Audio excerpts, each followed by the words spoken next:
I didn't do the thing I said I would do, but we're good.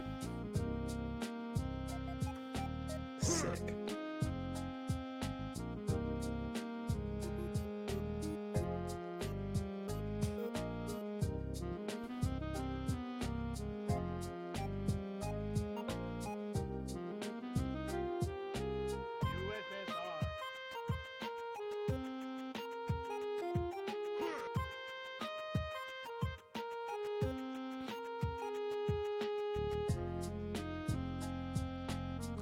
Hello and welcome to another edition of the RSF Radio. I am your guest host this week, Nogarremi, and joining me is Mr. SethSeriesMKII. Seth, how you doing? I'm doing all right. Howdy, y'all. I'm idiot. Series Mark II. How are you doing, Nogar? I've had better evenings. Yeah, like it's been a weird day for me. Like I've personally been in a bit of a weird mood this week because I went on vacation last week. That was a really rough experience in and of its own. And now, I'm back here. It started fucking snowing in Chicago. And, I am in a weird transitionary phase of my life. And I am just trying to get a hold of everything going on around me. So you went on vacation and it wasn't good? It wasn't a good vacation? I'm confused by that. So it's good in so much that I got to sleep in until 10 o'clock every day. But I had to go back home to Tennessee for some real personal things. And now that I'm back here in Chicago. So it wasn't a full vacation. It's like, okay, I'm going to Tennessee, but I have stuff I need to do. I mean, I was gone for like a week and I didn't work for a week. And to be fair, like a lot of the stuff that I had to do not take up a huge amount of my time in Tennessee, but I still had some pretty heavy stuff to deal with. And it was enough to like make you anxious and not like treat it like a full vacation. I was up and down, honestly. Like there's a lot of I talked to Joe about it in confidence, and it's just like there's a lot of things that I'm just trying to slowly work my way towards. But I think the thing being back here in Chicago that I'm just the most depressed about is, man, Chicago doesn't have Zaxby's chicken, and I miss those wings. It's always one of those things that I feel are overrated. It's Buffalo wings, right? Like I'm like an hour east of Buffalo, and I'm just like, everybody that talks about the classic wing, I'm like, I'm not so sure. Like I've had a lot of good wings. Like my one of my grandmothers is an amazing home cook, and my uncle does an amazing job of like making wings and wing sauce. So I've never like been like, buffalo wings. That's what I need. I'm always like, I wish I had a grill so I could grill myself some wings. Oh man, I wish I had a porch for a grill here in my apartment, but oh, that's true. I don't even have a porch. How can I own a grill without a porch? I mean, I used a George Foreman grill for a very long time, and that's never the same. It's not, but I fucks with it. All right, you make some like paninis or whatever in it. What else do you make in a George Foreman grill, I feel? I'd make like a bunch of shrimp. I'd just throw meat in there, and like even before like I started my weird new diet stuff, it's just like I just will throw weird meat into things that are non-conventional cookers, and what happens is between me and God. Yeah. Well, before we go any further, Seth, why don't you go ahead and, plug whatever things you have going on, whether it's your Twitter, your Twitch, your YouTube. Where can people find you? Yeah. So you can find me on Twitter and Twitch at under the name SethSeriesMKII. I have a YouTube account under that as well. But if you type in youtube.com/SethSeriesMKII, you don't really get anything because YouTube changed how you have to be kind of fancy to get a custom YouTube URL, which is some old bullshit. What, you don't like vanity URL? Well, you don't like the fact that they hid their vanity URL behind like a little like fancy partnership wall? Yeah, especially this year because like I've been making I've made the most content this year that I think I've ever made in my entire life. Mhm. And hey, if you want to see that, you can see that on my YouTube, and you can see some of that stuff on my Twitch. On Twitch, I'm gonna be changing my days. I'm thinking probably gonna be doing Tuesdays and or probably Wednesdays and Fridays. It may be Tuesdays and Fridays. I haven't made my mind up yet. I really have to do some scheduling stuff, but one day a week, I will be doing a Street Fighter V coaching stream. I kind of got my start with the new Challenger Discord as a coach, and I've been trying to get back into the swing of that. So Now one day, that's coaching for anybody, whether it be rookies or diamonds, anybody can come in and ask for advice. yeah. So I just will do I'll run like an hour and a half stream, open up a lobby, set a password, and if you want to come in and play me and get some talk about it and get some information, I'm here to help you. Awesome. And on Fridays, I run a structured stream that gets cut and edited into a YouTube video called Project Emotion Engine. What it is Project Emotion Engine is a documentary of the best PlayStation 2 games by the people who love them. And that is a new series that I've been working on that I'm actually way more like it is kind of the content that I've always wanted to do. And I just recently wrapped up the first episode with a good friend of mine named Sid Manan. And it is covering Resident Evil Code Veronica X. And I'm probably gonna spend this week cutting the video to something YouTube palatable, but the VOD is up there, and it's like I said, it's probably some of my favorite content I've done. I think that is a very interesting project to do. And it really feels like a passion project to kind of like go back and play all these old games, stuff like, oh, what was on PS2? It was Crash 2 that was on PS2, right? Because Crash 1 was on PS1. I think most of the crashes were PS1, but Were they? It's like Spyro. Like I feel like half the Spyros were on PS2, but they were all PS1 games. Yeah, it's weird like that. So like that generation is my favorite generation of video games. Like there's a weird diversity and there's just a lot of like creativity, and not all of it hits, but I like that.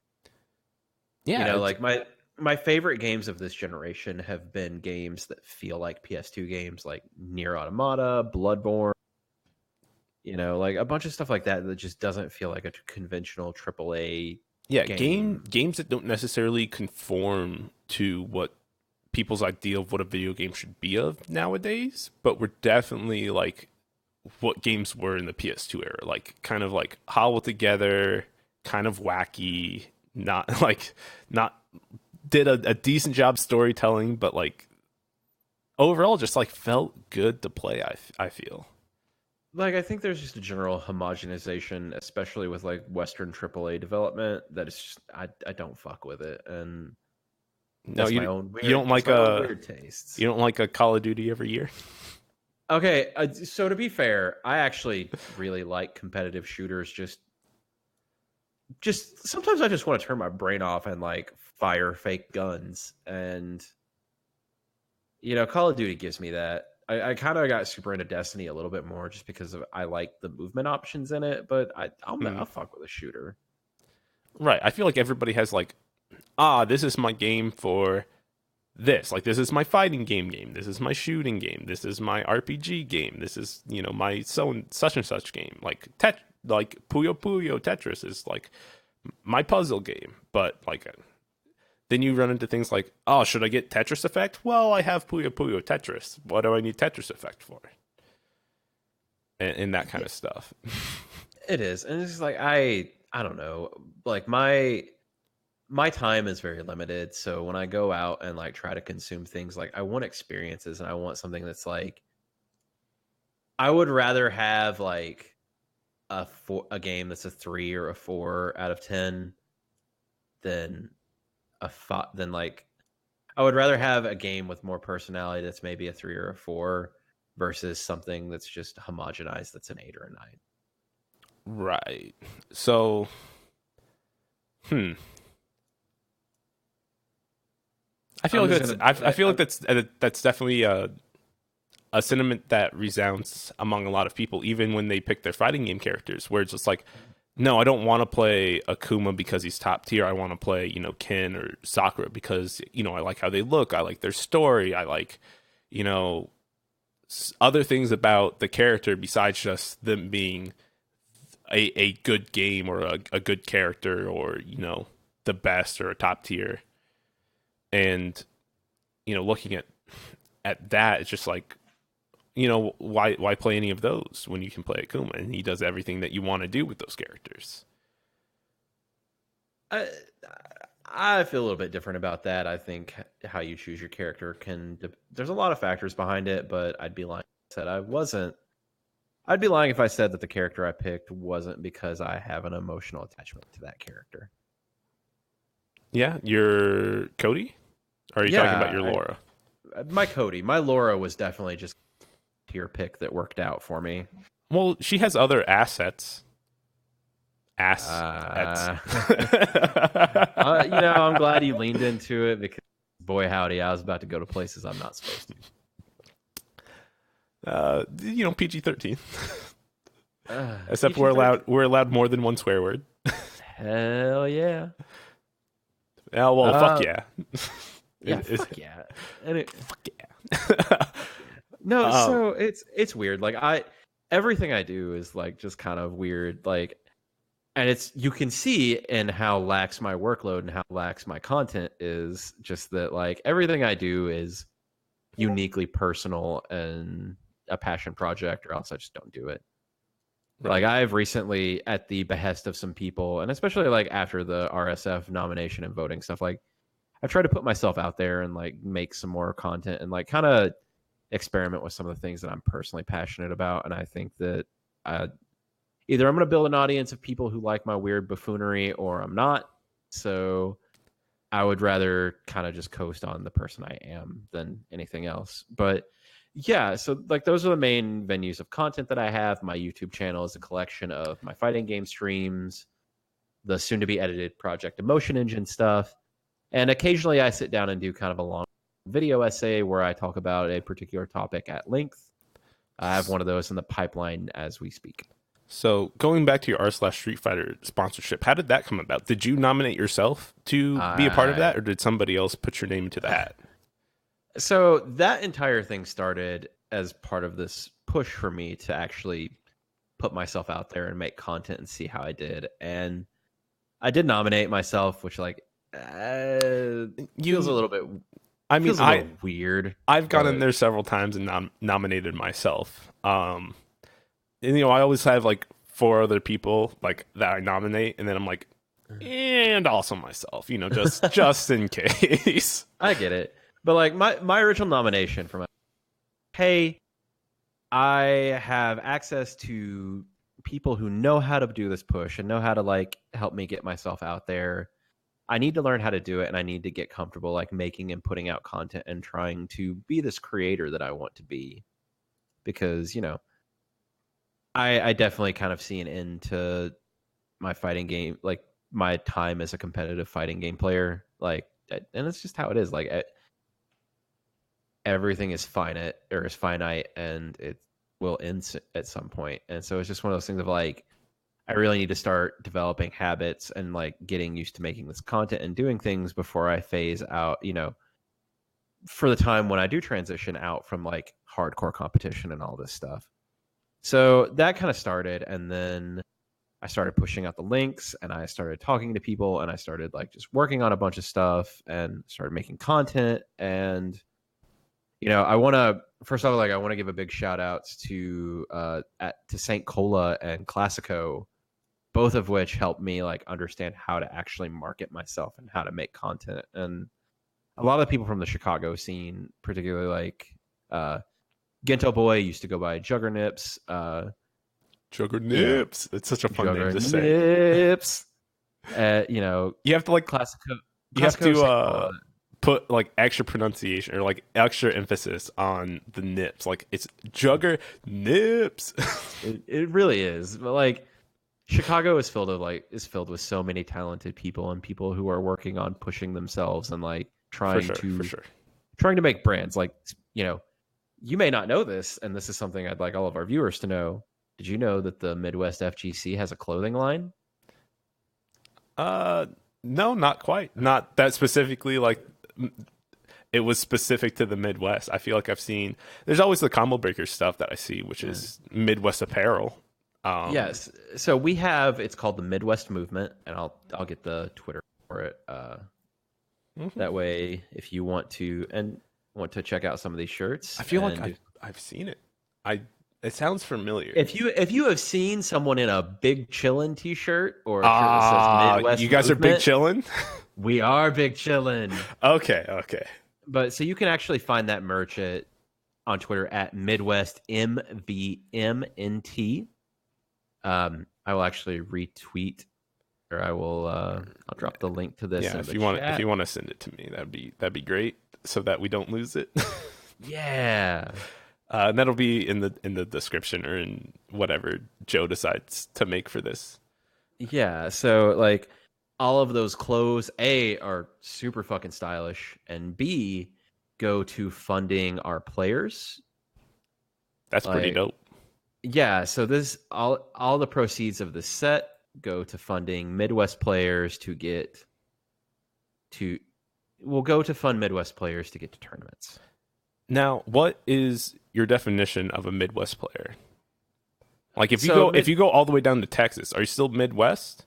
Midwest, I think traditionally is like Illinois, Indianapolis, Wisconsin, like that surrounding area. The northern Midwest states. Yeah, the northern Midwest, because like the southern states guys are doing their own thing, and it's amazing. Like Dr. African and the EX Dojo crew are out there busting their asses with their own brand and their own content, and like I have nothing but respect for that scene. Right. You know, and you see Atlanta, you see Alabama, Arkansas, like those guys are all doing their own thing. You know, and like those are mid-south, kind of southeast-ish, but like I'm like Georgia's not Midwest. Georgia's definitely East Coast. It's still part of the South, which like I consider Texas too. Not so much for me. Being half from the South myself, like I was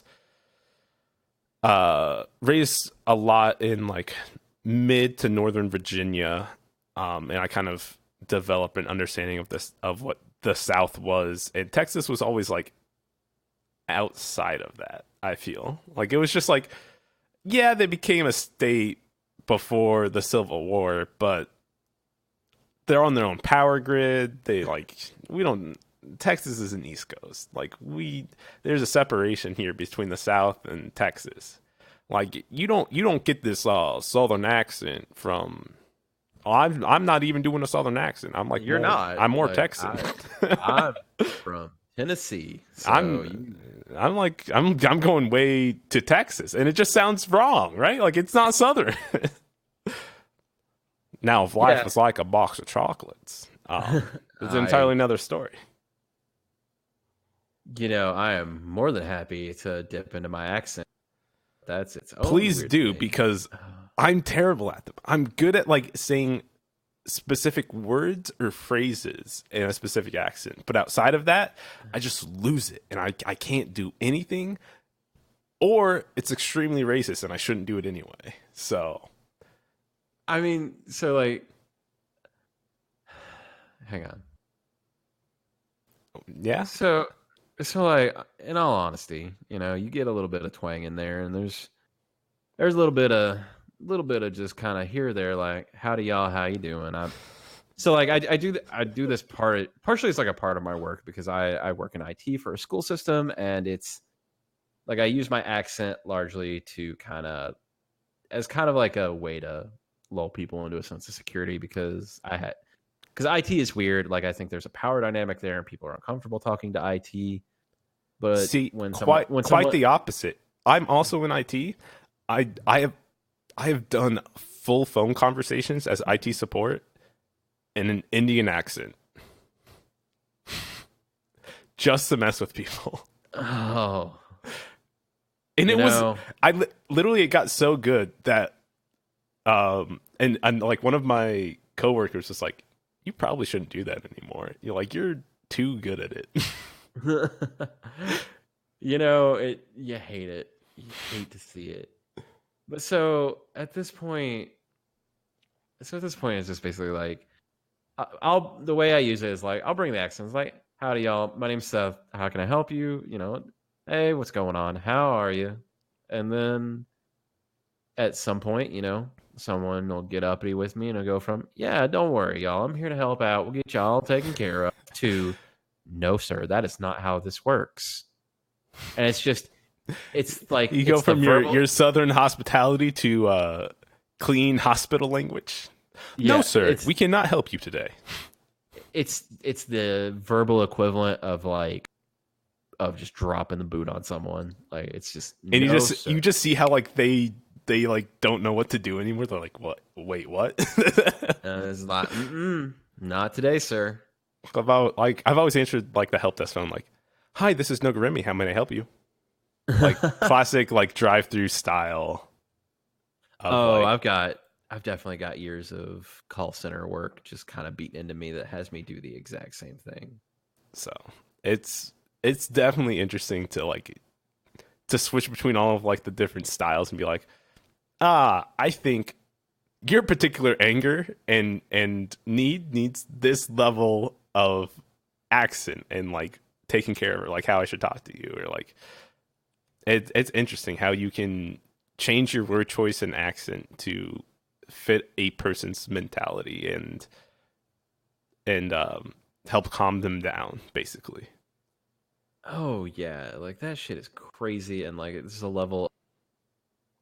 just like a level of like social understanding and work that's done that you have to adjust to, and it takes time. Like it's its own unique thing with its own unique dynamics, and how you talk to people is largely read on the situation. It's almost like human conversation is very difficult. Almost like all languages are made up entities that we've determined are standardized that aren't really standard, and it just gets complicated because they're just noises moving through the air. It does, but we're getting into some weird, like, emotions are just neutrons fired off in our brain shit. We're getting into some weird psychology stuff here, which interests me, but probably not most of the people listening to this podcast. So it's definitely like an off the air conversation. But going back to it, so it's just one of those things where I worked with St. Cole and Classico to kind of get an idea of like how to push this, how to take care of everything. I called my family. I did remote desktop with a bunch of them to walk them through making email addresses and getting votes in. And I think that is incredible that you went that far to like reach out, because like my family often is not technological illiterate, but like I feel awkward reaching out to them to support me for this kind of stuff. Like a lot of my Street Fighter online gaming presence is largely my own, despite the fact that like my father's in the technology field and has played video games and has done a bunch of stuff. I always try to make it my own way, but reaching out to those closest to you, I guess, is a really good way of getting support.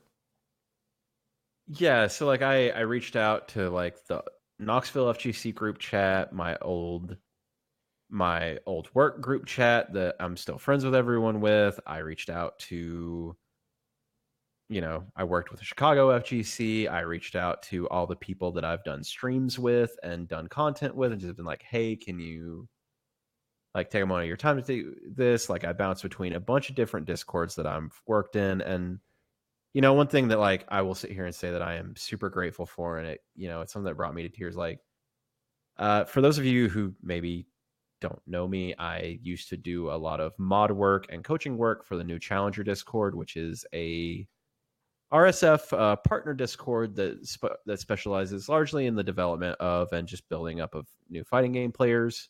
It's an awesome place. Oh, dude, I've had like my ups and downs with it that are largely tied to my own personal well-being and just kind of some mental health issues that I've had. But like that, I 100% believe in the message and like what that Discord does. And and it was just one of those things of like, a lot of the people there went out of their way to help canvas for me. A lot of people there voted for me, and it's just like, it was at a moment where I was just kind of sitting at my desk crying because there were like multiple people who I helped bring up that were voting for me, that were out there like pushing it because they wanted to see me,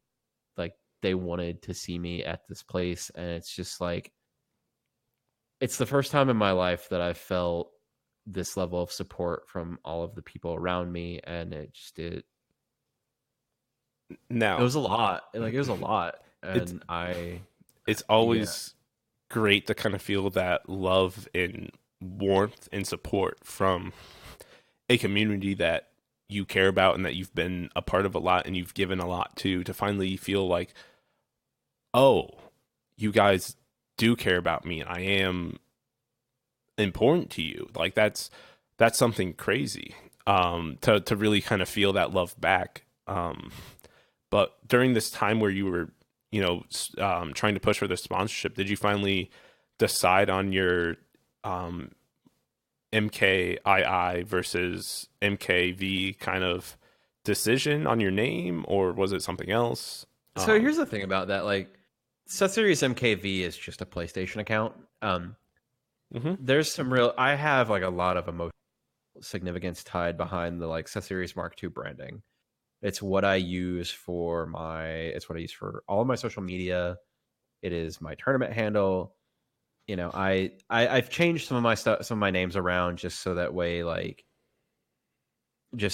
some of the numbers are in line. Like right now, on my Smash GG, it says Series MKV, but that's mostly because I want to appear on those Japanese, like all those lists before majors that Japanese players make that are like, hey, here are these strong players, so that they can easily find me and just be like, hey, this dude's scary. Yeah, you're Cody putting in that work. I bust my ass, but like the original handle I used was the Man series, and that was the name I used when I played anime games, because like originally I'm a Persona 4 Arena player, and Whoa. so like I used that for a very long time up into Street Fighter, and then eventually I just switched over to like the general Seth series branding, Excuse me. and I used that for a little bit and just kind of I went through the troubles. Like, I had a couple of months where I was really struggling with like some depression and mental health issues. And I went and got help. I went to therapy and I started working on myself, started taking medicine. And eventually, like when I've hit a point where I felt like I was stable, you know, Congratulations. By the way, I feel like mental health is one of those things that is often overlooked and not necessarily taken care of. And the fact that you went and got help and everything like that, that's an amazing step for you to take. And, I think it takes a lot of strength to do that. So you know, congratulations. I first off, thank you. Second off, like, this is definitely like a longer conversation for a different podcast, but like if you are out there and you are struggling, please go talk to someone. Please like sit down and like whatever options you have, there are free and paid options. If you do or do not have access, if you do or do not have insurance, like there are more options and more things out there than you think. Please take care of yourselves and like get the help where you can. Please. Please. And so that, like I made it through that, and like I kind of decided, like I'm here at this point in my life. Like I really feel like I have become a different and better person. Like I'm trying to be a better person. I'm gonna rebrand to Mark II just to like that is my personal affirmation to myself that I'm going to be a better person. That is my personal belief that I am going to try to be the best person I can be. So like when you reach the level of being a better person, are you gonna go to like Mark 3 or is No, it no? so the other side of that is like I'm a very big Gundam fan. I use Gundam nomenclature. So like if I were like if I were to actually make another serious jump, like it would probably be like new Seth series, like with the Seth Greeks. series Evangelion. No, that's something else. That's a Sorry. bad. That's a bad time. Sorry, I don't know. I'm crossing genres now, and it's not. Yeah, no, it's fine. No. You're Crossing series. like those series have way more in common than a lot of people listen to this probably know.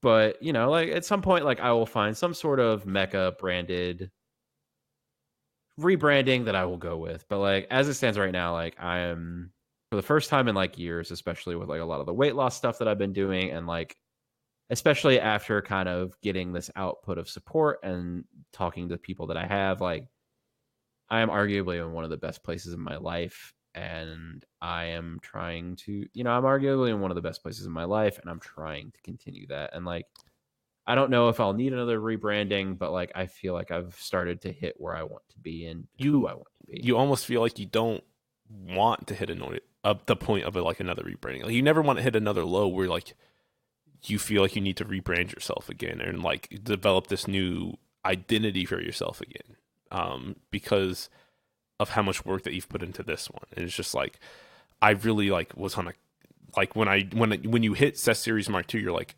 I was on a come up. I felt really good about myself, and this was the image I wanted to project. And then I lost it, and it becomes a decision of, well, should I rebrand myself again? Do I need to, or should I just stick with this? And what that affects with your mentality and that kind of stuff. It's definitely an interesting kind of thing to look at. I know for myself, like I rebranded from my original gamer tag after 4 years to Nogarremi. I like halfway transitioned to Quiet Force, just based on where I was mentally and just, okay, I understand a bit more about the world and who I actually want to be, in the world, not necessarily knowing how I'll get there. Just like, I know I want to do these things in my life. I know these are the values I want to stick to.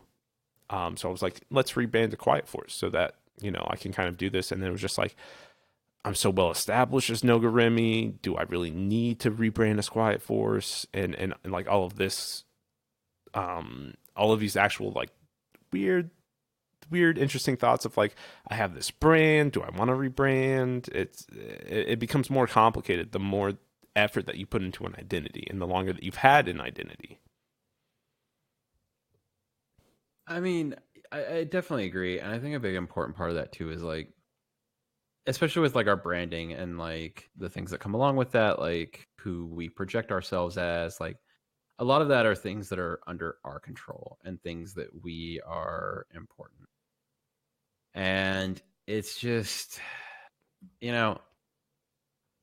I think who we present ourselves as, like our identities, are one of the few things that no matter what happens, like are the things that no matter what happens, like that's the part of us that we can keep to ourselves, and the thing that no matter what we can go back to and rework and retweak. So that stuff is really important. And like I have a weird names have a lot of power and how we present ourselves, and like that is also another very long and weird conversation to have that's maybe not for this podcast. It can definitely turn into a lengthy subject, but we have a couple of topics that we're trying to reach tonight, and maybe one of those is discussing this mid-tier range stuff, like is Cody's VSkill that strong as an offensive tool? Oh god. So this fucking bullshit, like I like I said earlier, I was on vacation last week. I got back, and not a day or so after I got back, I see Rushdown on Twitter posting this nonsense ass post someone wrote about how busted my VSkill is. And then I played in the RSF stuff Monday night, and a clip got posted of me beating an Akuma with it, and it actually working on cross up. You mean like on frame 30 when it hits on the other side of you, it actually worked? I know, it was great. And so Orphan Crippler was in my mention, like, hey man, best thing in the game. And then Neon jumped in, and it's just like, and now that has evolved into just a dumb meme between me, Hoji, and Orphan Crippler about, yo, bro, you gotta stop that. gotta stop this. You're gonna get this character nerfed. Yeah, listen. So I mean, listen. You look. We can't share this very deep, very good tech with our character of just pushing VSkill in somebody else's wake up, despite the fact that it has actual risk and cost like a lot of like it gives you gray life and it's crush counterable if you're wrong. It's not a terrific option for Cody, as I understand it. I'm just gonna say it is wild to me that a Ken player is complaining about taking unnecessary risks. What? You mean wake up heavy DP isn't a good option to do? You mean that's not real? What the fuck? I look, heavy DP is like what? Strike invincible on frame 4, 6, something like that. It's some sort of frame data for a character I don't play. But yeah. I mean, like, all jokes aside, I saw that and it's just one of those moments where I'm at my desk at work and I'm like, God damn it. Yeah, it reminds me that Street Fighter FGC Twitter is just a blow up. Like we also had No Good Citizen with the G posts, a couple of them actually this week, where his goal is like just to get under everybody else's skin and irritate them about how G isn't a good character and like why are you guys complaining about G when you should complain about Rashid. Oh God, I love Joe so much. He and I, even before the RSF stuff started up, he and I kind of have become pretty like close friends and training partners, and just like, I mean, you both are Midwestern players, right? Yeah, and it's like that man knows how to piss the world off, and I respect every second of it. His tweets are so good, dude. His Twitter is it's the best. There are multiple times when he will say some wild ass shit, and it just makes my day. Like he's like a cross between like you and Sriracha Flash, and like putting those two together is just so funny to me. Oh, dude, don't compare my Twitter to Joe's. Like it is, my Twitter is a fucking shit show of bad opinion about 80s anime and like occasionally me hitting that triple command grab on someone. Hey, like, man. It always feels good to hit that 3 command grabs in a row on somebody. Oh, I'm just going to say like my favorite moment in any of the RSF stuff. And I'm going to preface this with like, I think Mike is an incredible player. He has done work with Zangief that is fucking crazy. And he's arguably the best Geef in America. Like, I think without a doubt, he's the best Geef in America at this point. How many other players still play Geef full time in America? Specifically in the USA. I mean, I know like Brutus still plays Geef a lot. There's Slaneman, but both of them are Canadian. Both of them are Canadian, and fuck Canada. Oh, strong words. I know, right? But so no, like, you know, I want to die playing Mike, but the one time that he played Akuma and I command grabbed him 3 times in a row was like the most vindicating, validating thing I've ever done in that tournament. Like, this is how it feels, motherfucker. Do you see? This is what you do to everybody. Sorry, nerd. I have the reads today. It's my turn to command grab 3 times. Get wrecked. Yeah, like, sorry, sir. That health bar is gone. But it was on Akuma too, which I'd certainly bad things to an Akuma on stream this week as well. I mean, you versus Species was fun, very fun to commentate and watch. You did 3 command grabs in a row 2 different times, and every single one of the command grabs hit. So, like, here's my general philosophy, especially when I play. Like, I personally believe that there is not a character in this cast who has the same kind of swagger and just is enjoyable to watch as a good Cody. Like, there is just a swagger and a level of fun when you play Cody. And so like when I play, like I'm trying to put on a show. Right. Like, I mean, especially during the r/Street Fighter Online locals, you should always be putting on a play. You know, and like I played Species, and like his Akuma is crispy. Like, it's a good Akuma. It's just every now and then, like sometimes I can outfootsie an Akuma player. Like sometimes I'm just feeling it. But I hadn't played. I joined RSF, and that was the first time I had played in a week, and I was a little shaky. And I just got that thought in the back of my head of, I'm not going to be able to out neutral this man, so I have to rely on my other strengths.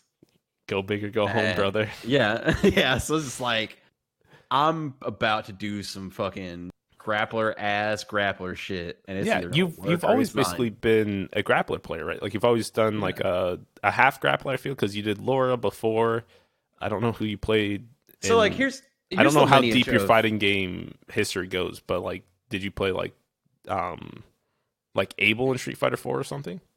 So I played Cody in Street Fighter 4, but I wouldn't call my level of play in Street Fighter 4 competitive. But so like here's my like entire timeline of like how this goes. So the first character I ever played was Kanji Tatsumi in Persona 4, he's a grappler, but he's an anime grappler, which means he's got like air dashes, he's got air command grabs, like command grabs you can combo off of. My favorite thing to do in that game was he had a command grab that was a sway. So like imagine if how Ed kind of swings back during his EXDP. Mm-hmm. So Kanji swings back and it's strike invincible, and then he comes in and the command grab comes out. And that's a game where dash pressure was very good. So I just let someone like run or air dash on me, buffer that command grab, and like sway back, scoop them, and just get started. So like I played Kanji, and then I played TJ Combo and Killer Instinct. Okay. Who has like a bunch of really weird command grab stuff. And then I played Laura, and now I play Cody. And so it's just like I'm a grappler player, and like there's definitely some stuff that like I think you're a half grappler player, please. You don't play true grapplers. I'm just gonna sit here and say, like, where's your Zangief? There was almost had Cody not got announced for season 3, SethSeriesMKII would be a Mika player. Ooh, boy, I would still like to point out Mika's not a full grappler. She's still like a half grappler. Mika is a grappler. Let's not. Mika is a grappler. No, but look at all the numbers, and you look at Zangief. Zangief to win has to grapple people. You can win with Mika pushing stand medium punch and confirming into an EX speech. I'm just gonna say I could never play Zangief.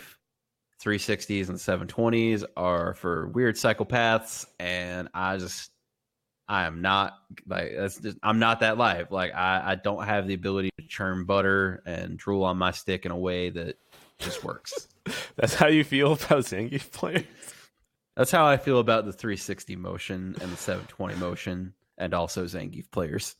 Also, okay, man. Okay. Joe is not here, and you can tell I'm feeling spicy. Oh, I'm not sure I can let this. Well, that worked. I'm not sure I can let this fly on this podcast. Talking this slanderous talk about Zangief. I'm not sure. You're going to be in trouble. Sponsored by r/SF. Talking crap about Zangief.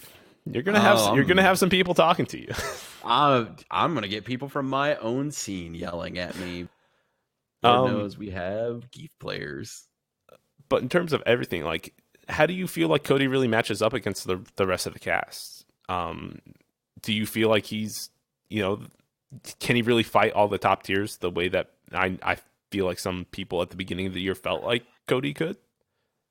I think Cody's worst matchup for the top 5 is Akuma, because Cody struggles with fireballs and Shotos. Mm-hmm. But I think that he actually is 5-5 with Birdie, Karen, and Birdie, Karen, and Rashid. Mm-hmm. And I think he beats Ibuki. Wow. 6'4"? I'd say closer to 5.5, 4.5. Okay. But like I think he does. And some people are going to get real pissy with me about that whole Rashid thing. But like I really think that is... Cody just has the range and the ability to kind of shut down some of the things that make Rashid as scary as he is. Mm-hmm. So it's a lot of like how, and it's just a matchup that I've spent a lot of time on, because we have a Rashid player here who explicitly forced me to lab exactly how to beat his stuff because I was losing to autopilot and I was not very happy about it. Are you talking about Mr. DK, Dual Kevin? No. No, So, somebody okay. else? No. How many This is people? How many people play Rashid in the Midwest now? I know Dual more Kevin travels a pro. lot to like a lot of locals, but I'm sure there's more Rashids. I'm going to say this right now. Like, I have played long sets with Kevin, and Kevin is like a super good person. Like, has been very cool when I've asked him questions. Like, I respect the hell out of his Rashid. It is like, I respect the hell out of him as a person. Like, I feel like he's a very good person that's even as a pro player has, maintained a good attitude and a good approach to many different fighting games. like Kev is one of the people that I wish I knew better Mm-hmm. because like I think he works so hard, and like as someone who also prides himself on just grinding and hard work, like I respect him a lot. Right. And honestly, like I think that's what I would like. That's one of the things that I would say is very, very prominent among Midwest players. Is just like there is like a real sense of like work ethic in all of us. Like all of especially the Chicago scene. Like we are full of people who bust ass to grow and be better as players. Like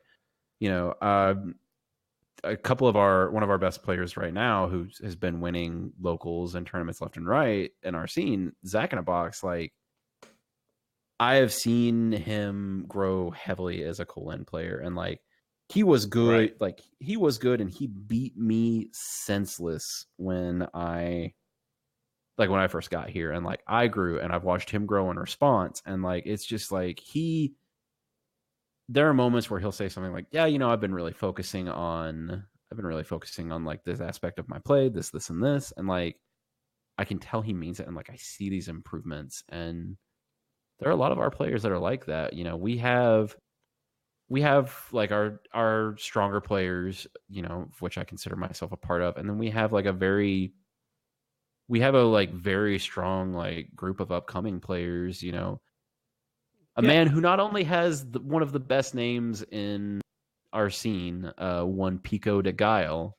Oh, Pico de Guile is such a great name. I was watching the Red Bull Conquest and I saw that name and I'm like, this has to be one of the best like character-based names where the guy or girl is still playing the character that the name is based on. And I'm like, this is phenomenal.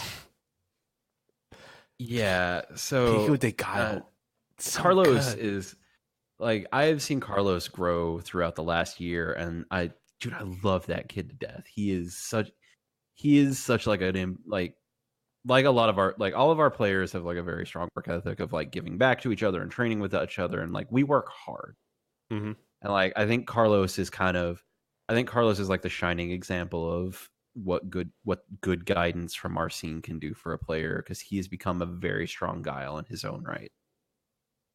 Yeah. And just I love that kid to death. He's one of my favorite people to play in our scene, and just like he's a goon. It's my goon. I always feel like that's like an interesting part of this player, this person, this guy, this kid has such great potential. He's better than he has the potential to be better than all of us. I feel that so much because anytime I talk to Del's on Fire, No Good Citizen, a couple other players are like, man, you're like right there on the cusp. I can see everything you're trying to do. You have such a good head on your shoulders. If you just stop playing stupid, you could just be a good player. I'm just like, oh god. I say that exact phrase to Lizard Man like every day. Was that the Rashid you were talking about earlier, Mr. No. Mr. Lizardman? What's the Rashid that you played and labbed a lot against? I do not want to say because like I think that guy gets maybe more guff than he deserves. And, okay. Like it's just one of those things of like I don't want to come out here and like out anyone or like come off negative because I'm just trying to think of like Midwestern Rashids, and it's not Lizardman, it's not Dual Kevin. I'm running out of names that play Rashid. Don't worry about it. But all I'm going to say is like I've had very long, I both were new challengers, and Like, he and I play each other a lot. There are a lot of really good matches between him and I that have gotten streamed through our locals, which you can find at BG Callisto, Spin Infinite, or Low Kick Tournaments. I can find the name now. That's all you need to know. I will scrub all the footage. But Lizardman and I play a lot, and like there's some really good matches, and like just we're friends. Like I love that dude to death. But just every now and then, like I've looked at him and I've sat him down and looked him in his eyes and go, Josh, you have such strong fundamentals. I think you are a very good player. He's a nut though. He's a nut through and through. You would be such an amazing player if you weren't so fucking stupid. It was literally last week on r/Street Fighter Online Local. He was going crazy.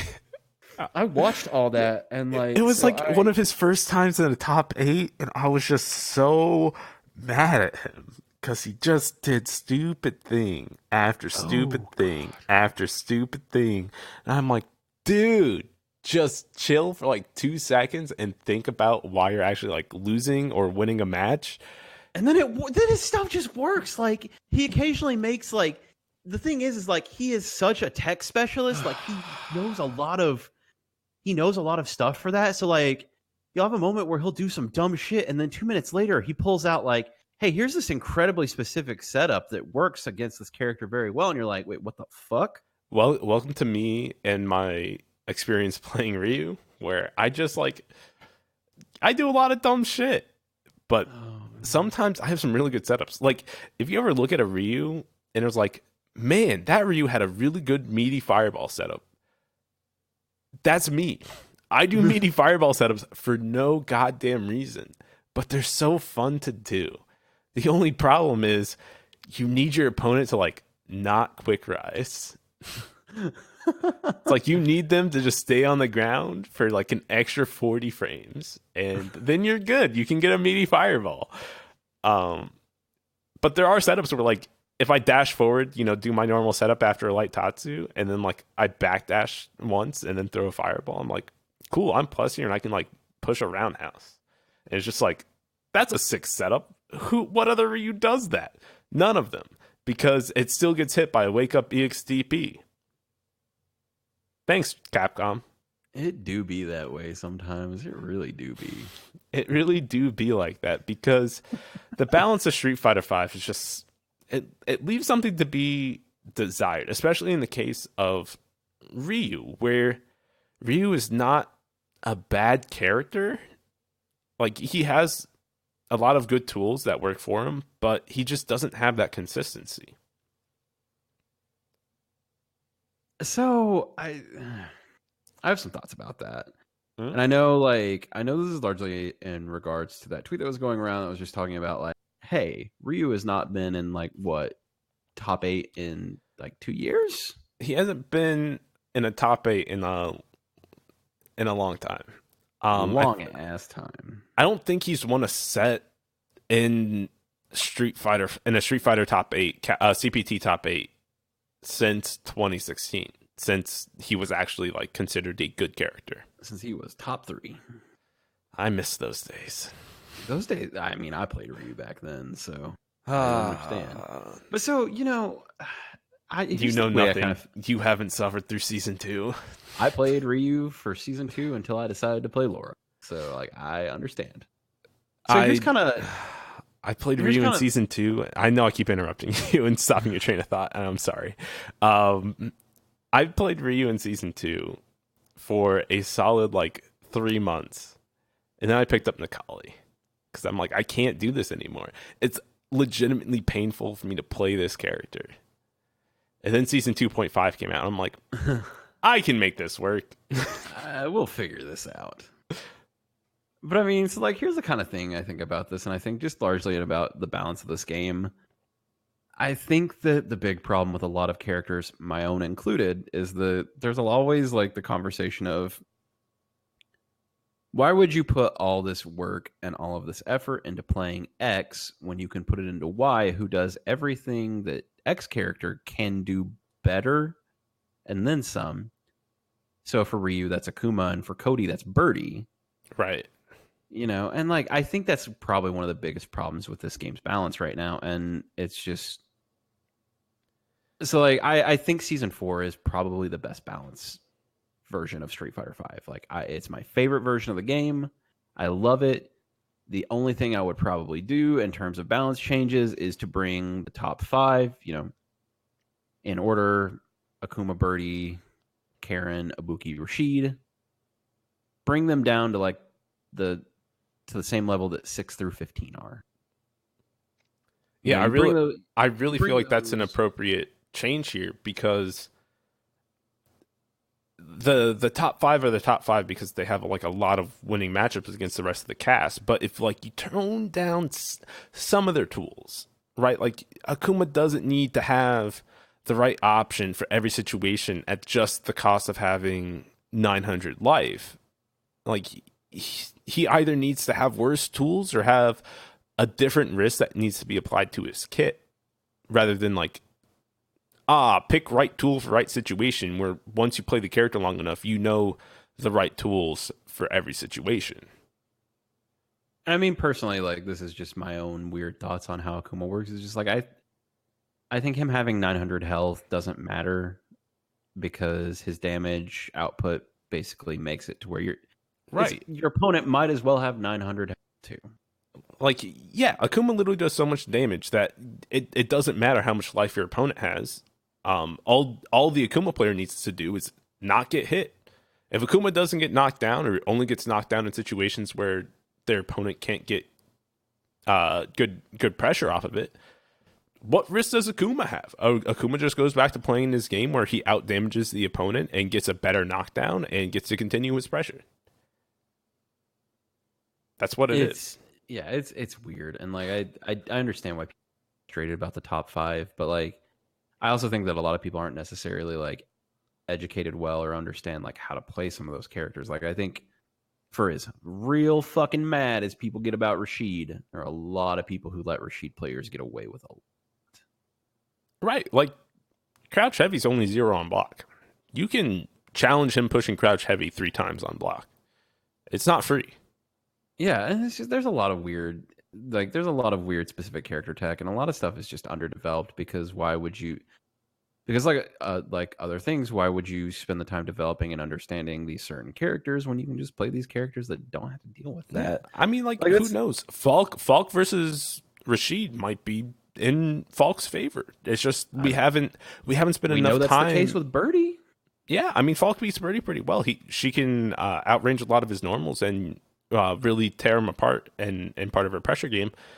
But who knows with these lower tier characters how well they do against top tiers, because they just haven't been labbed out enough. It's kind of like the pro players lab them out to a point where it's like, okay, I don't think this character can beat my character, so I don't need to worry about this. But if somebody really gets more technical and really digs into the nitty gritty of what a character can do, they can come up with a bunch of stuff.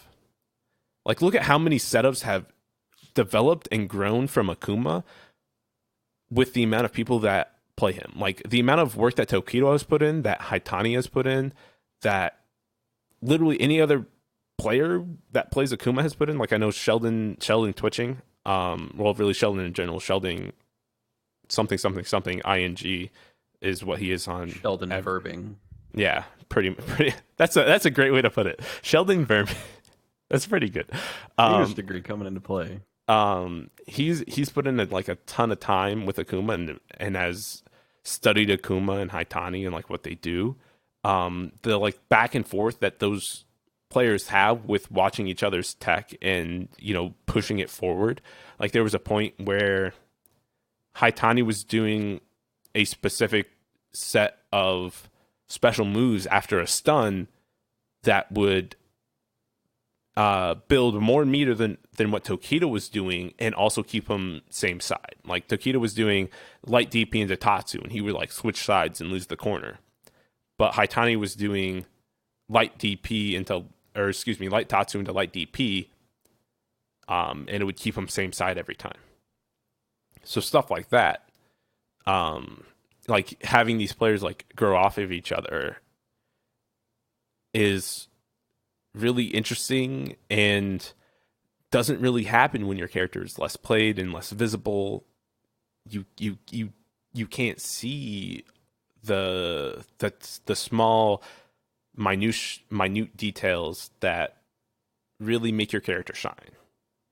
Agreed. And I think just I think in general too is like a lot of, it's like there's not a lot of, I think there's a lot of information in like tech in regards to theoretical and just foundational thought for Street Fighter 5. Like there's a lot of tutorials that break stuff down, that understand concepts, but like I don't think that individual character tech is particularly like documented super well. And No, I mean, like there's, I would say for most of the cast, you don't have that that Bible or the big compilation of data like you have for, Armika or why am I blanking on a character? There's one for Ken, and a couple others that are just like really good compilations of multiple players' knowledges and approaches to the character, and what's good and what's not.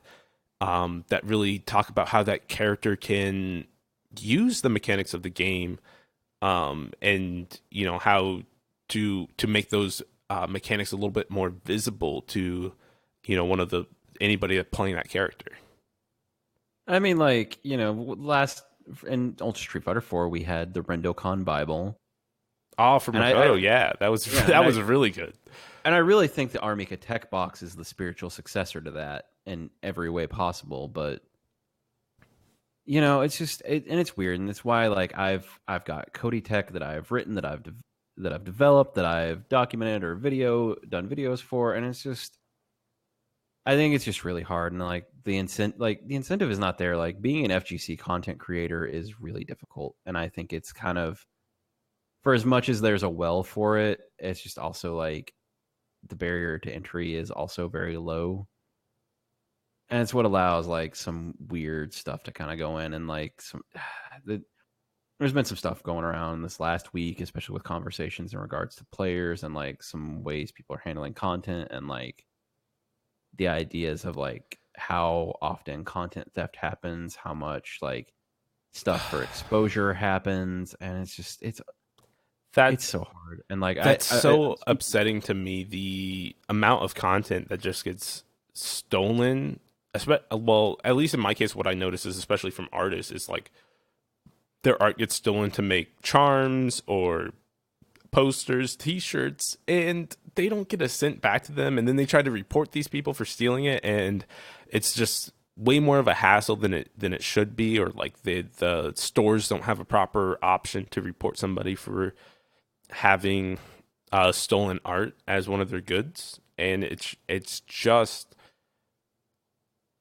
frustrating, I feel, for the artists. Like, why would they want to put any of their art on Twitter or any public platform if it's just going to get stolen? And I mean, like, so I come from, like, I grew up around the Something Awful Let's Play crowd, just kind of listening to podcasts from them and like listening to those people talk. So like, and I also used to be an esports journalist, and I'm an esports journalist who's had his name taken off his work that is still monetized. And that's so fucked up. there's a bot that goes around just taking clips of people's like scanning Street Fighter 5 Twitch clips and just uploading them in a compilation that's monetized. What? So there's multiple like clips of my personal stream that are in a compilation, and that video is monetized, and like that makes me mad. Like I'm kind of known, like, how do you approach something like that? Like, how do you approach YouTube and say that guy stole part of my footage from my stream to use for that? I've had bits of my Twitter clips like downloaded and thrown in a fucking YouTube compilation as well too. Like I got into it with Dead Ace's beat, whatever the fuck his name is, because he pulled shit from my Twitter and just fucking pulled that stuff out of there. And I knew, I'm upset. Like, it's frustrating. And like, I think that I think for just as much as there is content, like there is a super gray area around replays, and it's really disheartening. Like CFN Right. is both a blessing and a curse for what it does, and it's so easy just to search for replays of popular players, slap a really bad thumbnail and some bad mods on there, and make money off that. And like, I personally think that is taking food out of players' mouths because they can be monetizing and making that content themselves. Whenever I know that I'm gonna go back and like put footage on YouTube of me and another player via replay, I try to reach out to the other player and be like, "Hey, I'm gonna upload this and share it with people. Not necessarily public; it's unlisted, but this is something I'm gonna do. Are you okay with that? Can I do this? Are you like, do you have any issues with this? I Just so that they know that I'm doing this. Especially when I put it up on YouTube, I demonetize it and I don't earn money off of it. But I'm like, I'm sharing this with people, and like it's gonna be a public thing here. I think there's like a line between like personal and things that you monetize. Like, me making a Twitch clip for fun, obviously follow etiquette, like hiding someone's name and all. But like me uploading replays to analyze and work with people, like I think that's different because like I don't slap ads on that. Right. But people like Dead Aces and people like all these fucking aggregate sites that post a bunch of just content they found, like that usually get people's names wrong or get things wrong or say sexist and shitty things. Like I said, I think that like they are.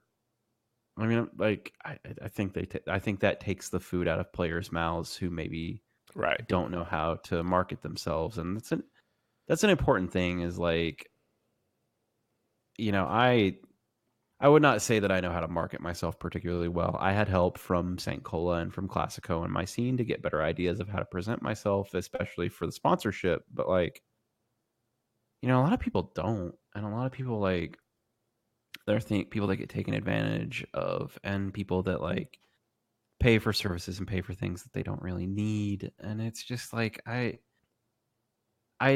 really I have weird feelings about it, and like I said, I've been approached by people who have wanted me to work for exposure. I've had people ask me to make them things without the compensation of paying me, and it's just like I think that if you have something that you are really proud of, and I think if you are someone like if you want to get yourself out there, like you can make content and you can make stuff, like, and there are people who aren't necessarily like pro level players who are out there making content and getting recognized. Like Demon Dan is a meme machine built on like Photoshop edits and like Alex clips, and like he does a like phenomenal job of just clipping the right things and making some really good.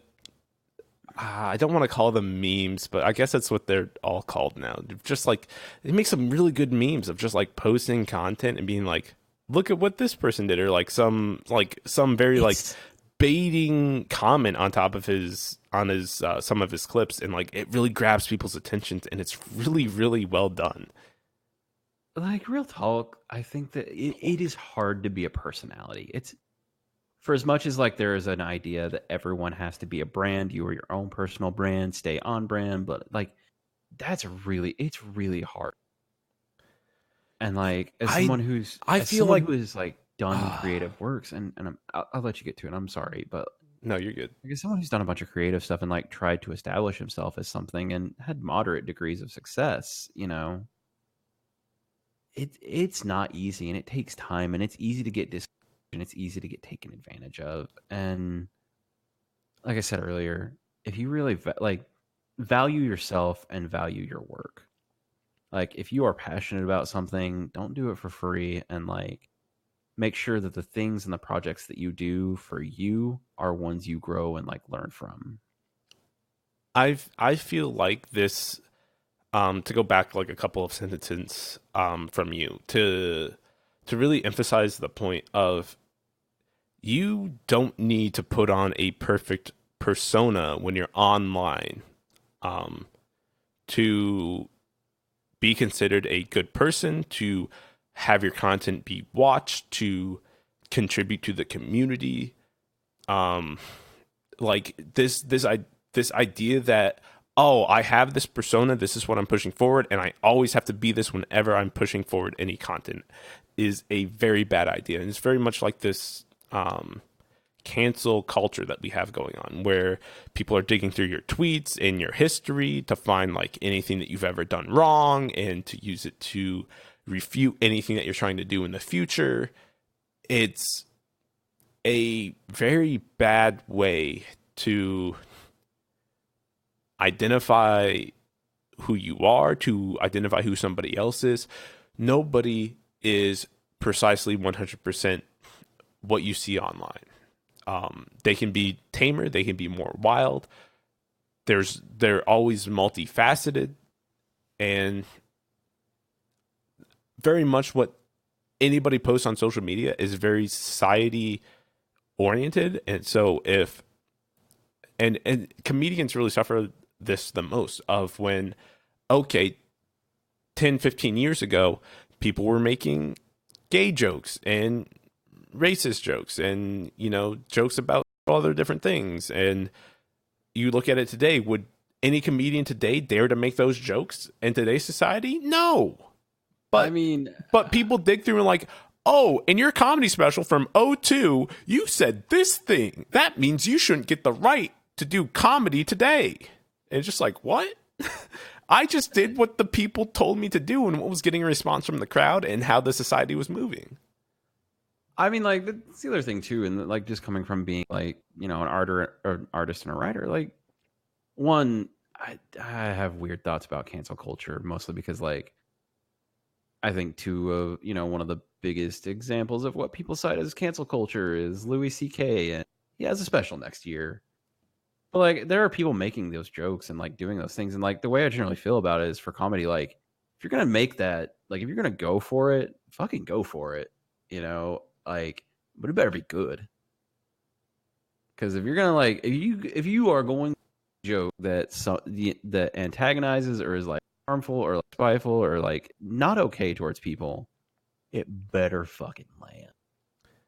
And like the big problem I think with a lot of that stuff like that is, you know, I think a lot of those jokes are just generally like cheap pops. They're like, ooh, gay people, instead of like something good. And like, so like, I have a lot of thoughts about like comedy and like a lot of stuff. And like, there's like 5 comedy specials this year that came out that are called Triggered, and just a bunch of other bullshit. And it's just, it's weird. And like, I think like, on the hand, like I don't think cancel culture is really the juggernaut and the ruining thing that people think it is. But I also just think that like we're in a dystopian hell society where brand and you have to be a bunch of things, and just Jesus Christ.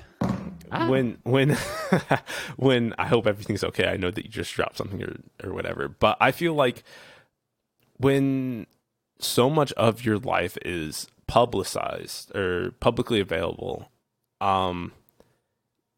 you really start getting trapped in a box where you don't feel like you have room to move forward creatively or make any mistakes in your life. Because like nowadays, if you make one mistake in anything that you say, everybody's down your throat, and you know you can't get a word out. Nobody trusts you anymore, and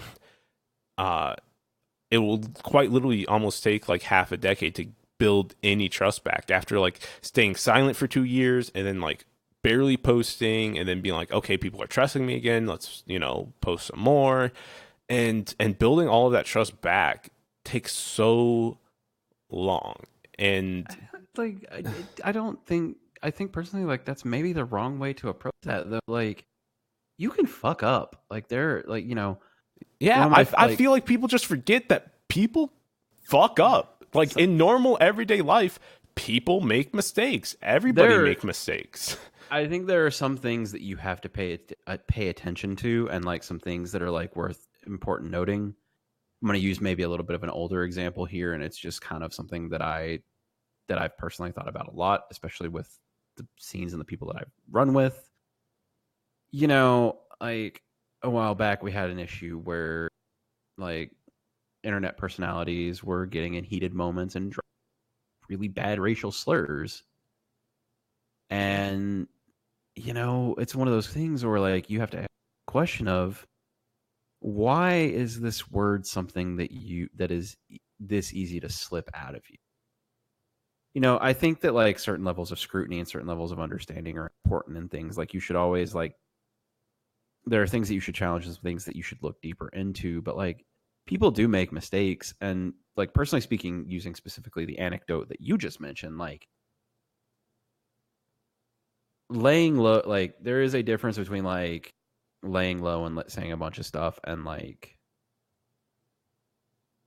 actually working to like to work against your mistake and work towards that. Because like I think that like just going quiet and not being responsive and just like all of that, I think it's the wrong way to go about it. Like accountability is really important. It's a thing that like not a lot of people really do, and especially on like an FGC level, I'm just gonna be frank. Like I'm just gonna be honest. Like right here, Chris G, F Champ, and a couple of other people who've done really bad things are still like very famous personalities in there. And like there are people in our scene who have said vile, racist, offensive things. And I mean, they're still sponsored. Like there's still personalities. F Champ said some real stupid shit fucking last week, and we had discussions about it. And like F Champ's relevancy is not the conversation of this podcast, but like but I feel like if we want to bring up another person who has had a really troubled history that a lot of people haven't been able to quite figure out, like even I am still confused on the actual events that have happened, is what happened with Infiltration and his ex-wife, who's now getting taken back to court for slander, I believe, with all of the stuff that he's said on Twitter and on Twitch now. His ex decided like, hey, you've ruined my reputation. I mean, like as far as Infiltration goes, and like this is just my like weird personal beliefs on that, and like we're never going to know what happened with that, and like that's just the truth. Like, but at the same time, like there's enough evidence to say that we don't know the context in which it happened. We don't know like what the situation leading up to it was, but like there's a lot of unknowns that make it hard to make a judgment call. It's very much like a gray area where you can lean one way or the other. Let me finish, and I'll like just kind of okay, sorry. And like I have a point and a conclusion to this. Like at the bare minimum, at some point, Infiltration put his hands on his wife. And you know what? Like, I don't know what that context was. I personally believe that no matter what, like, unless there is a time and a place to put hands on someone, and I don't agree with his course of action. I can't talk about his mindset when it went down. Like, I don't know that. All I know is that at the bare minimum, I have proof that says he put his hands on his wife. And so, in my mind, there are so many Street Fighter players, like so many people who play this game and who go through everything and who like play all this and do things. And so instead of focusing my time on and being a fan of this player who has a lot of personality, but like there are so many good players in Street Fighter and so many good and you can apply this to like my belief on like music and media and art and a bunch of stuff. Like there are so many players and people that I could find that will give me the same things I want from this player, that I don't have to occasionally look at and go, did he beat his wife? Should I support this person? Yeah, like why even bother with having to have that conversation? And like I'm sorry, like, there are some people who I don't necessarily agree with who are like, he said some bigoted shit, but he didn't hurt anyone. At the bare minimum, he hurt one person. At the bare minimum, regardless of context, he put his hands on a woman. And for the sake of inclusivity and for sake of people feeling comfortable, like it needs to be addressed. Community comes first. Like community comes first. Like the Yeah. community, and the entire time, even when it was found out, and even when it was established that yes, he put his hands on his wife, he still came out and was like, "I'm innocent." Blah blah blah blah blah blah. Like he lost his sponsorship at Panda Global. Like there was a lot of he got banned from Capcom Cup for a year and a half, or Capcom Pro Tour for a year and a half. It's definitely not a situation I feel like this community and a lot of the larger entities in this community have taken lightly. He did win an Evo title this year. He won an Evo title, and like the official Evo Twitter was promoted, like, yeah, promoted it, and like so that's the other thing too is like, as much as people like complain and yell about cancel culture, what people are actually yelling about is that people are being held accountable for their actions, and like Infiltration is the exact proof of that. Like, you know, and it's just that entire situation is bad and weird, and I have thoughts. And everybody has their own individual thoughts, and I don't feel like it's necessarily anybody's place to be like, oh, he should have gotten more punishment, he should have gotten less punishment. The fact is he got a punishment, and we have to respect that, and he deserved a punishment. I feel. I mean, at this point, I'm just gonna say I think we've given longer bans for less offensive things in this community. I definitely think that's true. Like Noel Brown got fucking ethered for something that was way less. Not that what he did was okay, but yeah, that was definitely the player in person I was thinking of. Yeah, but so like it's an incredibly topic, and like it's the things that I have said and the things that you have said are both going to make some people mad, and it's I'm sure. It is what it is. Listen. I think at the end of the day, I think people make mistakes. If and when Infiltration comes back to this community, whether it be next year in the Capcom Pro Tour or not, I think he has definitely reflected on his actions. I don't think he has taken this lightly. I mean, it clearly costs him a ton of money, both with a sponsorship, several sponsorships, because I'm sure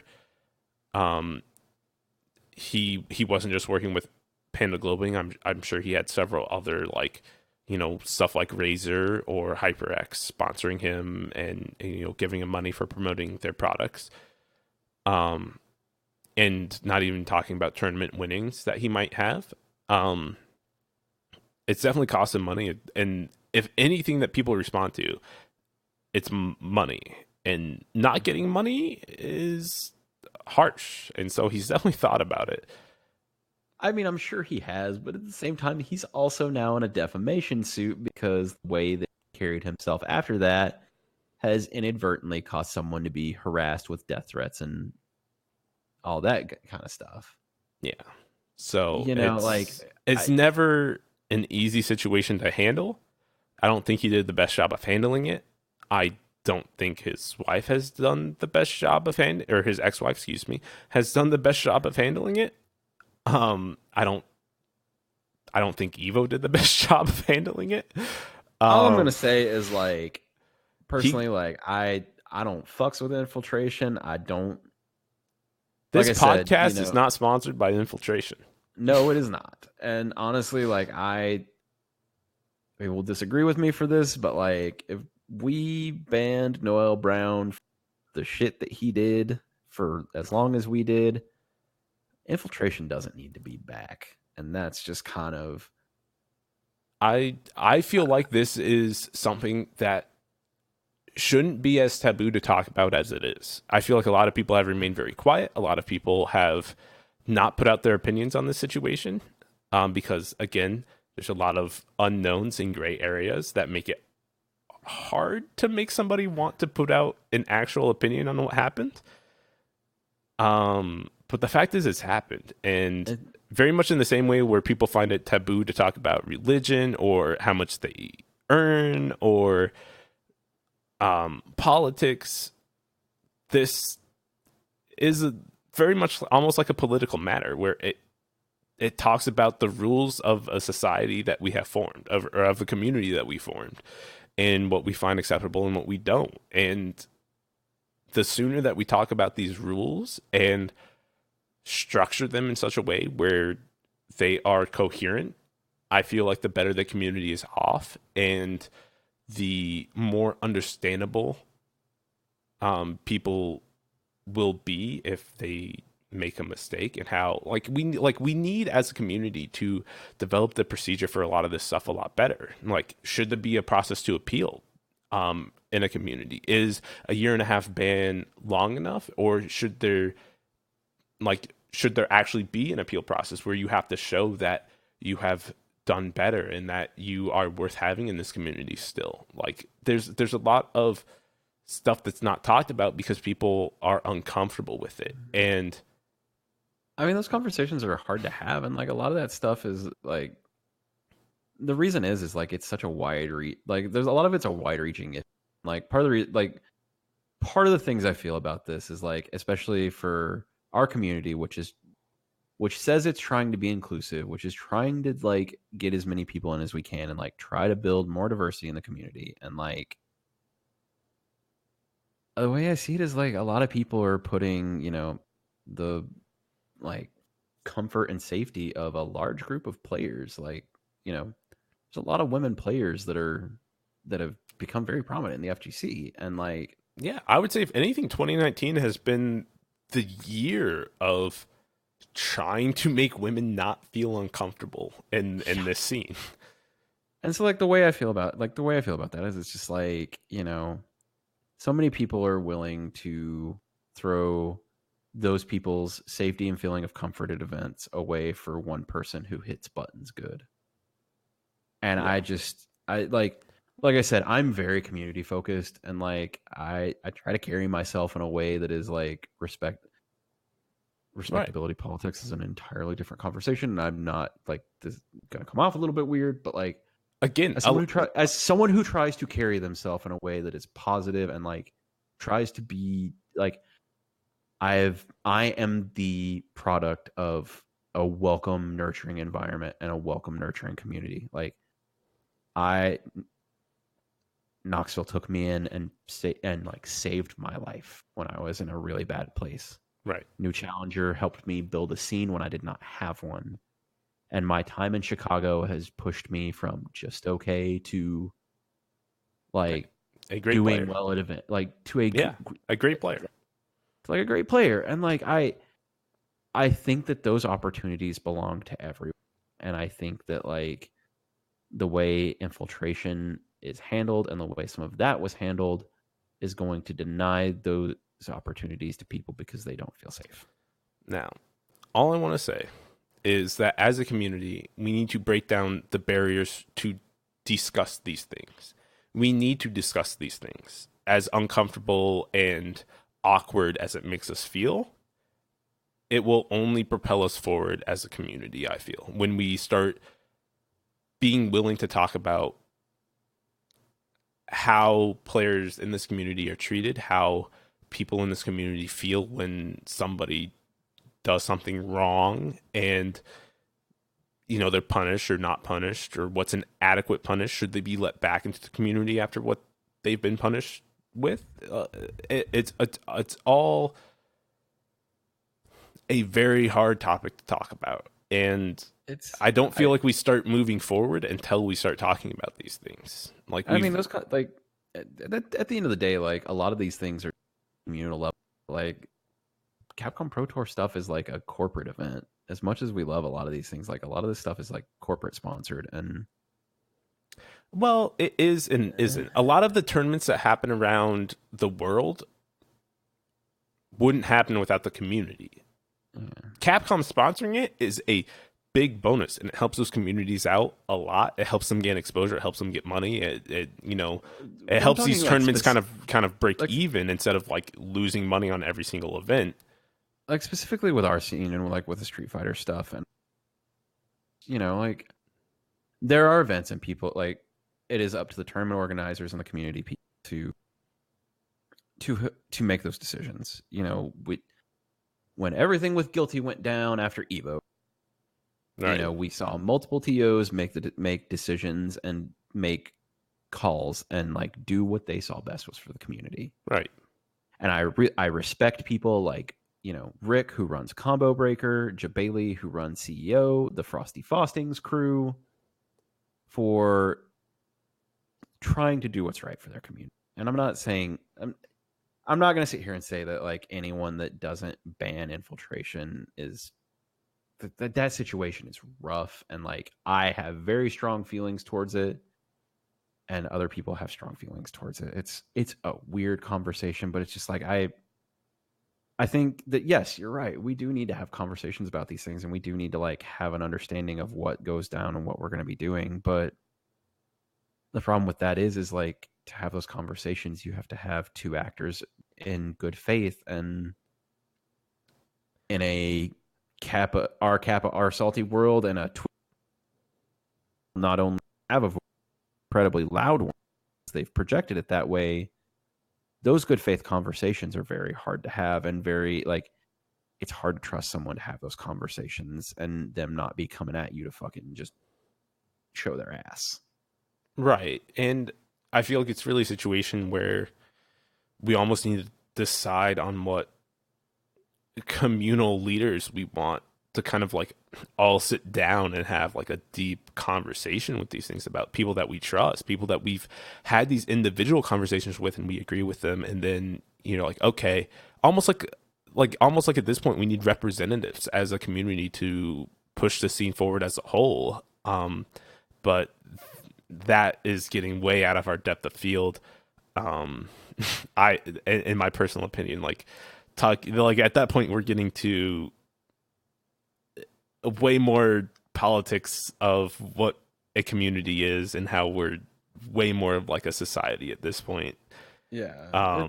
Then I really am comfortable with dealing with like almost at a certain point, this community needs to evolve into a society and have almost like a government that runs it. And it's, I mean, like the big thing too is like I think we generational shift. There are people like Alex Valle and Henry Sen who have established those communities and built things up. But we're also seeing new community leaders like Romanova, Sharpie, all of the Chicago crew. Like a lot of these people, like we're seeing a generational shift and seeing a lot of just new talent and new people rise up with new ideas of how these communities are run and integrated with each other. And some of these problems just get fixed by time. I mean, not only like with all these new people, like and new ideas, like the United States society has changed a lot. Like we're less homophobic. We're like a lot of things are happening. Like you would be remiss not to mention all the world changes that have been happening that influence our community, that change how we start perceiving things. It really is. And like there's always going to be, if I did not believe, like if I didn't believe that we were doing well, I would be here. Yeah. Like especially as like a queer person, it's I don't fucks with things that are unsafe. So yeah, I mean that's quite literally can be a dangerous place for you where you can lose your life. I'm like, I pass for straight, but it's weird. Like these are things that are completely different from what we came in here to discuss about. But is it though? I feel like we came in here to have like at the beginning of this conversation, we were talking about a difficult subject, and now we've evolved into a different difficult subject to talk about, which is exactly my plan. You're right.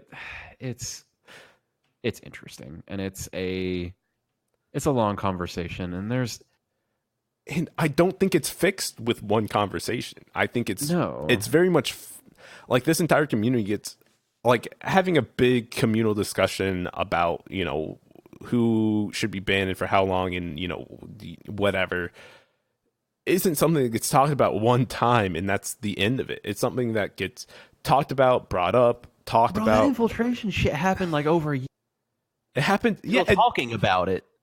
Yeah.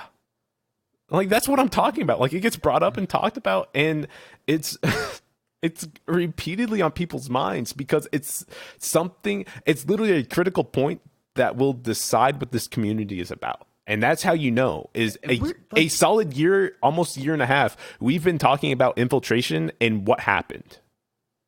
And like infiltration was like it's a ripple effect because since that, like, I don't think without that the conversations about the roofies, about, you know, how we've been treating women in the community, about everything that went on with Guilty, because, you know, let's just be honest, those allegations surrounding Guilty are not new. No. And like it is a ripple effect that has caused change, and things that come with change also cause like eruptions and fissions that people are not gonna like. Here's this big thing. People don't like change. Believe it or not. But the only thing constant in life is change. That's quite literally it. Like people hate change, but that's the only thing that will ever be the same in your life is that everything is going to change around you. And the sooner you can realize these two things of like, hey, nobody else around me likes change, but this is going to happen anyway, the sooner you can reconcile yourself and push yourself and your community forward and help other people reconcile with themselves. I mean, like, it's true. And like, there's always these weird conversations of like, the fighting game coming, like this big SJW thing and like all this stuff. And it's like, no, there's some people being held responsible and people growing, but like, there's folk like Majin Obama in our scene who is the realest motherfucker, but also a dude who can come out and just be like, hey man, listen, there's some shit that went down last night, especially when they were doing the Cooperation Cup stuff. He's just like, hey man, and arcade culture is fucking rad and it helps me become who I am, but there are some things that have to grow and evolve, and what happened last night is not okay.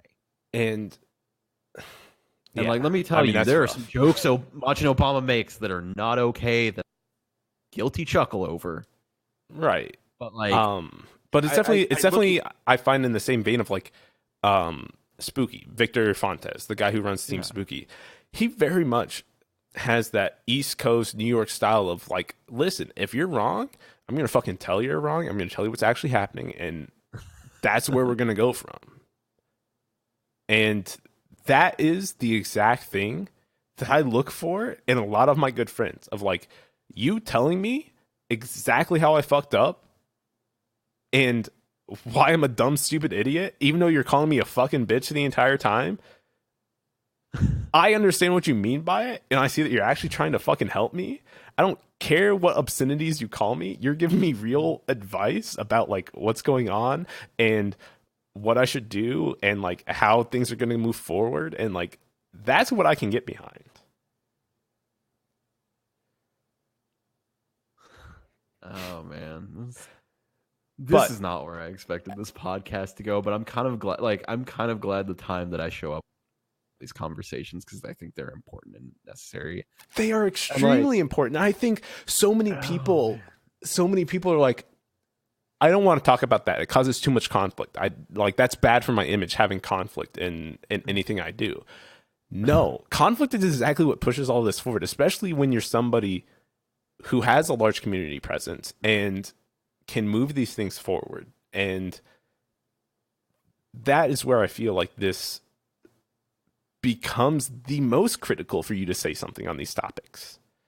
It's, and I mean, like, as a community, this subject is incredibly divisive, and I don't think we'll have an answer by the end of this year. I don't even know if we'll have an answer next year. I hope that we have an answer eventually about what to do about all this stuff. But I mean, like, I legitimately believe that changes, because the more that I look at things, it's just like I said, I you know, I think everything that happened with the infiltration is fucked up and bad. Like I said, personally, I believe at the bare minimum he put hands on his wife, and the fallout from that has been just a fucking shit show nonstop. But I really think that something breaks the camel's back, and now we're having real discussions about like how we treat women in our community, and we're talking about like creating better spaces for people, and people are being held accountable more than they were. There's still like some things that kind of get hung up, and some things that just some people who maybe get away with some shit that they shouldn't. But I still think Twitter is one of the worst platforms for us to be on. I think it causes so much distress for so many people. But at the same time, it's a great way to stay up to date on things. And it's really hard to take yourself away from a platform like Twitter. I mean, like, hell, like, I don't use Twitter as much anymore, except to push stuff and to occasionally, like, just vent. But, like, I think that I don't know. I think if I wasn't on Twitter, I wouldn't even know that Bonchin became a father of twins, like, last week. Like, I think that of the social media platforms that are now dedicated to pictures, Twitter is probably the best one, and it's still fucked. I mean, with picture, like anything that I can't make a blanket statement. That's just going to bite me in the ass. I significantly don't like Snapchat or any of the dating apps or even Instagram. I have issues with. I feel like all of them are. I'm gonna say have as big someone issues. as someone who has recently like started to actually like how he looks, I'm pretty avid on that there Instagram. But I mean, don't let me stop you. Like, please. Who would have thought that like overcoming your issues with your body image would result in rampant vanity? Who fucking thought?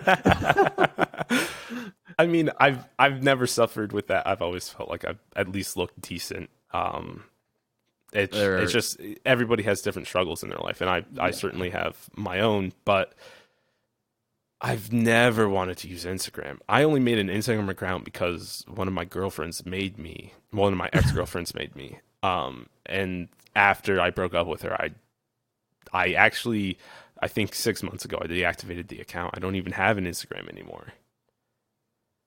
So I really just use Twitter to stay up to date with things. And even then, I very much make sure I follow very specific people. If filth starts showing up in my timeline, I start unfollowing people. I'm like, I don't need this in my life. I completely understand that. Like, I have my moments where, and even today, like, I have bad moments. Like, I need to be around less people and make sure and focus that the people that I'm around, I am having a net positive impact around. And so I know one of the things specifically that I try to do is you do your macro checks because you're on a keto diet.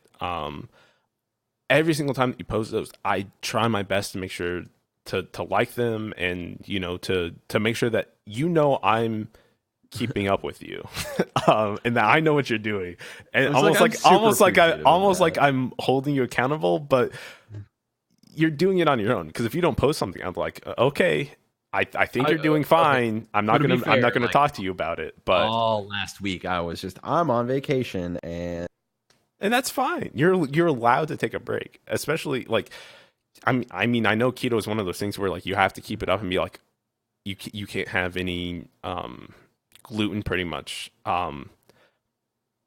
But at a certain point, I'm like, okay, if you're not posting anything, it's not my job to make sure you're responsible. But if you are, I'm going to like it, and I'm going to let you know that I've seen it. I'm going to let you know that you're doing a good job.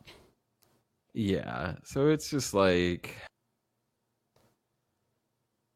I really appreciate that. And like, part of that is just like my own motivations and like my own things that are,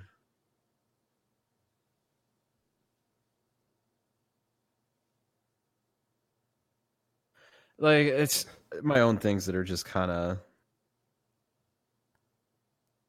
Yeah, it's okay. It's hard to my put own. into words sometimes. It's your own thing, and you're doing it for your own reasons, and Like that's understandable. I have to hold myself accountable before anyone else does, and it's Right. just like And that's this has really, been a weird journey for me.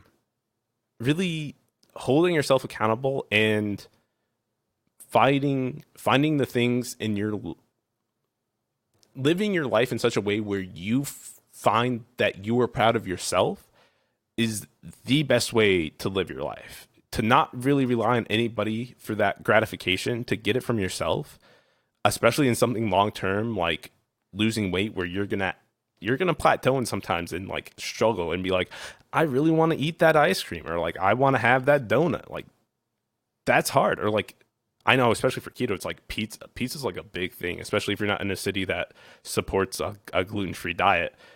Having pizza is fucking good. Blaze Pizza for actually having keto free or keto pizza.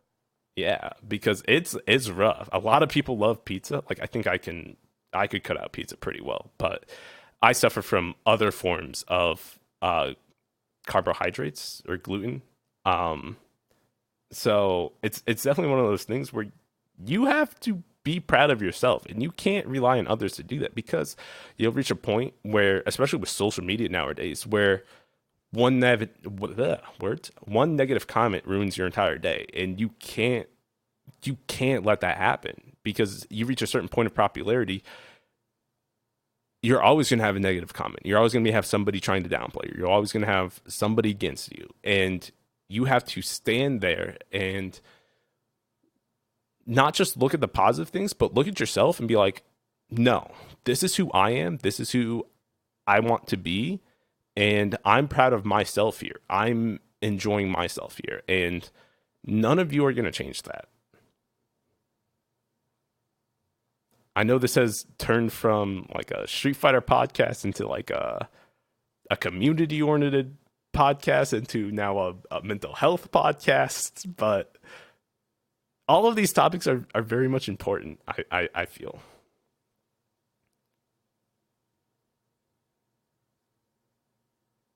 Yeah, it's all a lot. It's all super a lot. But all right, I feel like I have talked your ear off at this point. I think we have hit way different points than we have to. There's a ton of stuff that we have talked about tonight for a lot of different reasons, which we'll talk about later. But to close this out, I do want to talk about, do you have a favorite normal attack in any fighting game? One that just like speaks to you? Yes, I do. Wait on me.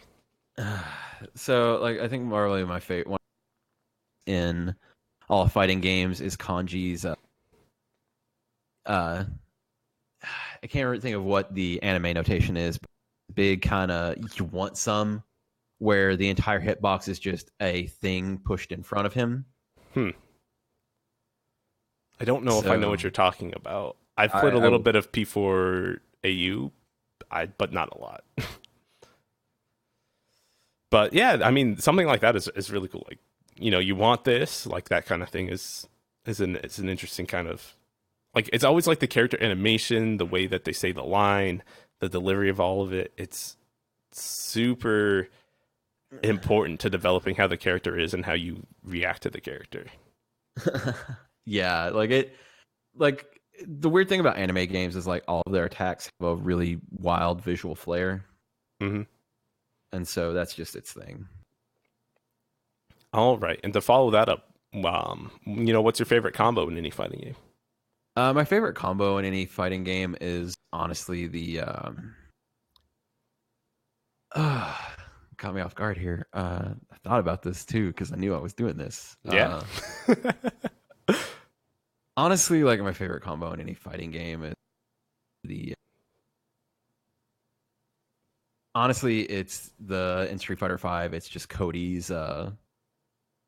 It's just Cody's basic crouch, hard punch, zonk, up pipe, mid pipe, super.